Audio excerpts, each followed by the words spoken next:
మేనిఫెస్టోలో గ్యారంటీలు కాదిప్పుడు ఎన్నికల ప్రచారంలో కొత్తగా 3 స్లోగన్స్ గట్టిగా వినిపిస్తున్నాయి. తమకు ఓటు వేస్తే ఏం జరుగుతుందో ఒకే ఒక్క పదంతో చెప్పేస్తున్నారు. ఇందిరమ్మ రాజ్యం తెస్తామని కాంగ్రెస్, రామరాజ్యం తీసుకొస్తామని బీజేపీ, లౌకిక రాజ్యాన్ని కొనసాగిస్తామని బీఆర్ఎస్.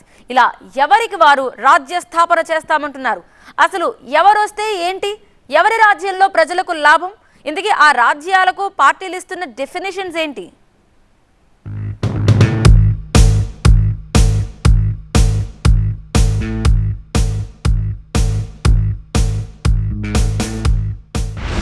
కేసీఆర్ మాట లౌకిక రాజ్యం, కాంగ్రెస్ నోట ఇందిరమ్మ రాజ్యం, బీజేపీ బాట రామరాజ్యం.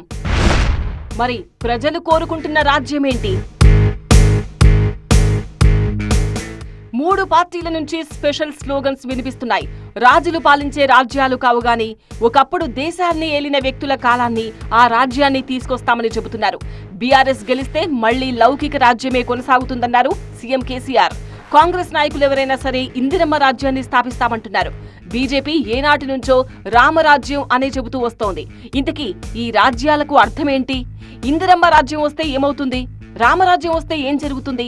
అసలు కేసీఆర్ చెబుతున్న లౌకిక రాజ్యానికి అర్థమేంటి?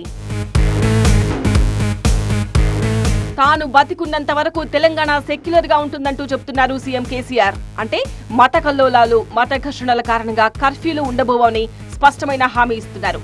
తెలంగాణలో ఈ 9.5 ఏళ్లలో ఏనాడు మత ఘర్షణలు గాని, కర్ఫ్యూలు గాని లేవంటూ బలంగా చెబుతున్నారు. అందుకే జబ్ తక్ కేసీఆర్ జిందా రహేగా, తబ్ తక్ తెలంగాణ సెక్యులర్ రియాసత్ రహేగా అంటూ కొత్త నినాదం వినిపిస్తున్నారు సీఎం కేసీఆర్. ఎంఐఎం పార్టీతో బీఆర్ఎస్ కు ఉన్న స్నేహాన్ని టార్గెట్ చేస్తూ వస్తోంది బీజేపీ. మరోవైపు కాంగ్రెస్ కూడా బీజేపీ, ఎంఐఎం, బీఆర్ఎస్ ఒక్కటే అంటూ ప్రచారం చేస్తోంది. ఈ విమర్శలను తిప్పికొట్టేందుకు బీఆర్ఎస్ ముమ్మాటికి సెక్యులర్ పార్టీనే అంటూ గట్టిగా చెబుతున్నారు సీఎం కేసీఆర్. తెలంగాణ కల్చర్ గంగా జమున తెహజీబ్ అంటూ దాదాపుగా ఈ మధ్య అన్ని సభల్లోనూ చెబుతూ వస్తున్నారు. ఈ 10 ఏళ్లలో ఒక్కసారంటే ఒక్కసారి కూడా కర్ఫ్యూ లేదు, కల్లోలం లేదని చెప్పడం అంటే తమది లౌకిక రాజ్యం అని చెప్పుకోవడమే. అదే సమయంలో కాంగ్రెస్ తీసుకొస్తామంటున్న ఇందిరమ్మ రాజ్యానికి కొత్త అర్థం చెబుతూ నిప్పులు చెరుగుతున్నారు గులాబీ బాస్. ఇవాళ కాంగ్రెస్ నాయకులు మాట్లాడుతున్నారు ఇందిరమ్మ రాజ్యం తెస్తామని. ఇందిరమ్మ రాజ్యమా, తోకమటనా? ఇందిరమ్మ రాజ్యంలో ఏం జరిగింది?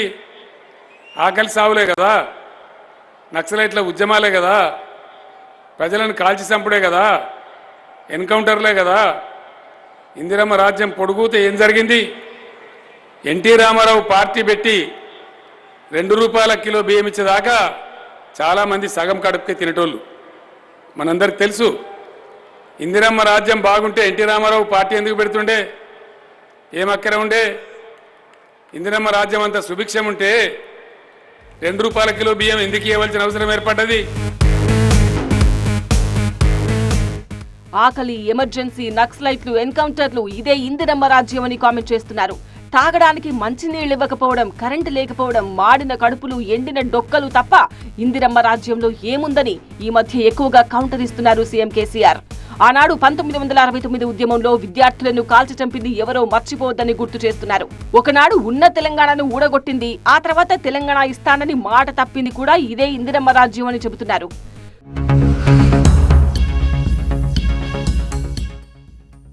కాంగ్రెస్ భాషలో ఇందిరమ్మ రాజ్యం అంటే ఓ నిర్వచనం ఉంది. ప్రజల సంపదను ప్రజలకు పంచడం. అందుకు కాంగ్రెస్ అధికారంలోకి రావాలనేది వారి నినాదం.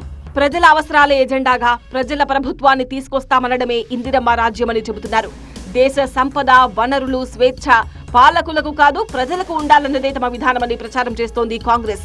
అందుకే సీఎం కేసీఆర్ కౌంటర్లకు రివర్స్ కౌంటర్లు వేశారు ప్రియాంక గాంధీ. ఇందిరమ్మ రాజ్యం అంటే కేసీఆర్ చెబుతున్నది కాదు అంటూ క్లారిటీ ఇచ్చారు.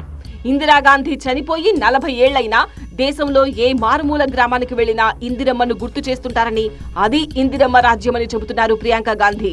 గిరిజనుల కోసం ఆనాడు ఏం చేశామో చెప్పుకొచ్చారు. उन्होंने 60 लाख एकड़ गरीबों को पट्टे दिलवाए, इंटीग्रेटेड ट्राइबल डेवलपमेंट एजेंसी बनाई, ट्राइबल सब प्लान में लाखों घर बनाए। आपका जो जमीन पे अधिकार था वो आपके हाथों में वापस दिया। वो आपकी संस्कृति को समझती थी। उनका मानना था कि जल, जंगल और जमीन पर अधिकार आदिवासियों के लिए है। वो हमें बताती थी कि आपकी संस्कृति कितनी महान संस्कृति है। कि किस तरह से आपकी संस्कृति और परंपरा ने आपको सिखाया कि चाहे जानवर हो चाहे जंगल हो। గరీబీ హఠావో, ప్రైవేట్ బ్యాంకులను ప్రభుత్వపరం చేయడం లాంటి ఎన్నో సాహసోపేత నిర్ణయాలు తీసుకున్న ఇందిరాగాంధీ దేశ ప్రజల గుండెల్లో చిరస్మరణీయంగా నిలిచిపోయారని గుర్తు చేస్తున్నారు కాంగ్రెస్ నేతలు. మళ్లీ ఇందిరమ్మ రాజ్యం రావాలంటే కాంగ్రెస్ అధికారంలోకి రావాలని ప్రచారం చేస్తున్నారు. ఇందిరమ్మ రాజ్యంలోనే అన్ని వర్గాలకు, పేదలకు న్యాయం జరిగిందని, అందుకే ఇందిరమ్మ రాజ్యాన్ని తీసుకొస్తామంటున్నారు పీసీసీ చీఫ్ రేవంత్ రెడ్డి. పేదలకు ఇళ్లు, గ్రామాల్లో రోడ్లు, ఎస్సీ ఎస్టీ బీసీ మైనార్టీల అభివృద్ధి ఇవన్నీ కాంగ్రెస్ హయాంలో జరగలేదా అని ప్రశ్నిస్తున్నారు. ప్రజల కష్టాలు అర్థం చేసుకున్నాం కాబట్టే తెలంగాణలో మరోసారి ఇందిరమ్మ రాజ్యం తీసుకొస్తామని, అందులో భాగంగానే 6 గ్యారెంటీలు ప్రకటించామంటున్నారు. ఆనాడు యూత్ కాంగ్రెస్ ఉపాధ్యక్షుడిగా నిన్ను నియమించింది సంజయ్ గాంధీ. ఇందిరమ్మ కొడుకన్న సంగతి మర్చిపోయినవా చంద్రశేఖరరావు?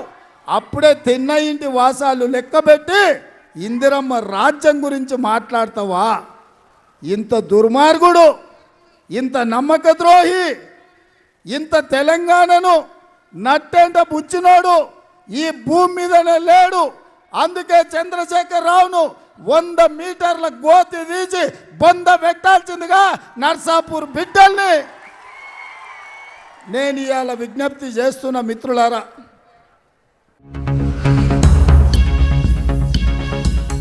ఇక బీజేపీ చెబుతున్న రామరాజ్యానికి అర్థమేంటి? నిజానికి అందరినీ సమానంగా చూడడం, ధర్మపాలన చేయడం, ఇదే రామరాజ్యానికి అర్థం. అయితే బీజేపీ మాత్రం రంగురంగుల జెండాలను పక్కన పెట్టి చేతిలో కాషాయ జెండా పడితేనే రామరాజ్యం వస్తుందని చెబుతున్నారు. సో రామరాజ్యం కోరుకునే వాళ్లంతా బీజేపీలో చేరాలని, బీజేపీకి ఓటు వేయాలని పిలుపునిస్తున్నారు.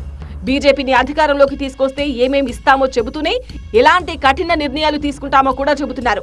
దానికి రామరాజ్యం అనే ట్యాగ్ కూడా అతికిస్తున్నారు. బీజేపీ గెలిస్తే భైంసా పేరును మహిషా అని మారుస్తామని, అధికార భాషగా ఉన్న ఉర్దూ భాషను, మదర్సాలను శాశ్వతంగా రద్దు చేస్తామని చెబుతున్నారు.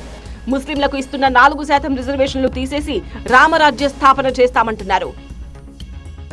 आप भाजपा सरकार बना दो, धार्मिक रिजर्वेशन को खत्म कर कर हम ओबीसी और एसटी का रिजर्वेशन बढ़ाने का काम करेंगे.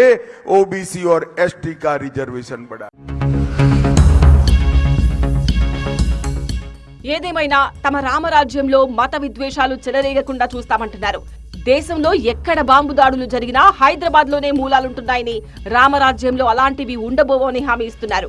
గణేష్ మండపాల ఏర్పాటుకు సత్వర అనుమతులుంటాయని, కేసుల వేధింపులు ఉండవని హామీ ఇస్తున్నారు. అంతేకాదు రామరాజ్యం రాకపోతే ఏం జరుగుతుందనేది కూడా హెచ్చరిస్తున్నారు. పొరపాటున మళ్లీ బీఆర్ఎస్ అధికారంలోకి వస్తే బొట్టు పెట్టుకుని కంకణం కట్టుకుని తిరిగే పరిస్థితులు కూడా ఉండవంటూ బండి సంజయ్ డైరెక్ట్ గానే చెబుతున్నారు. ఇక అమిత్ షా అయితే బీజేపీని గెలిపిస్తే ఉచితంగా అయోధ్య యాత్ర చూపిస్తామని హామీ ఇస్తున్నారు. అయోధ్య రామ మందిరం జనవరిలో ప్రాణప్రతిష్ఠ చేయబోతున్నామని, ఈ ఎన్నికల్లో బీజేపీని గెలిపించాల్సిన బాధ్యత తెలంగాణ ప్రజలదే అని చెబుతున్నారు. 22 तारीख को मोदी जी प्राण प्रतिष्ठा करने वाले हैं. आप सभी को मेरा निमंत्रण है कि अयोध्या में रामलल्ला के दर्शन करने के लिए जाइए. अब जाना है ना? जाना है या नहीं जाना है? तो खर्चा होगा ना, मगर मत करना.